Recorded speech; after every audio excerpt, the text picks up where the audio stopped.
প্রমতা party যে কি party এই জিনিসটা আপনারা দেখাইতে চাইতেছি।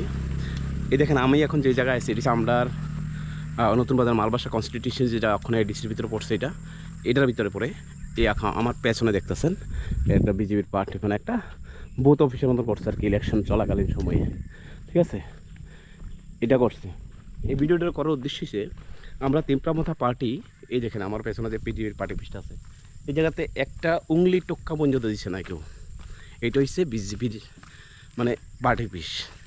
কারণ এডিসির ভিতরে আমরা যারা পলিটিক্স করি, আমরা যারা রাজনীতি করি, আমরা মানে আমরা ভাবি যে মনে করি যে প্রত্যেকটা মানুষের তার রাজনৈতিক তার এটা গণতান্ত্রিক অধিকার, দেশের আইন, দেশের সংবিধান প্রত্যেক মানুষকে তার অধিকার দেয়। আজকে যদি এই পার্টি যদি আজকে বিজেপি ক্ষমতায় আসতো তাহলে এই ধরনের পার্টি অফিস একটাও থাকতো, নইলে সেটা একদম গ্যারান্টি সহকারে করতে পারি। ঠিক আছে, এই ধরনের মানে উদ্দেশ্য হচ্ছে যে আমরা তিপ্রামথা পার্টি যারা বিশ্বাস করি, আমরা বোবাগ্রারে যারা বিশ্বাস করি, আমাদের উদ্দেশ্য হচ্ছে গণতন্ত্রে বিশ্বাসী, আমরা সংবিধানে বিশ্বাসী, দেশের আইনের প্রতি, দেশের শাসন ব্যবস্থার প্রতি আমরা বিশ্বাসী। আমরা বিশ্বাস করি দেশের সংবিধানকে। আর প্রত্যেকটা মানুষের মৌলিক অধিকার, এটা তার ব্যক্তিগত মত অভিমত থাকতেই পারে। তাই আমরা কিন্তু এই যে এখন নতুন বাজার মালবাসা যে কনস্টিটিউয়েন্সি থেকে হিউজ পরিমাণে কিন্তু একটা মার্জিন নিয়ে আমরা পাস করছি।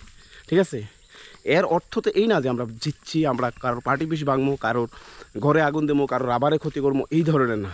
তাই এডিসির রাজনীতিটা হচ্ছে ভদ্র রাজনীতি।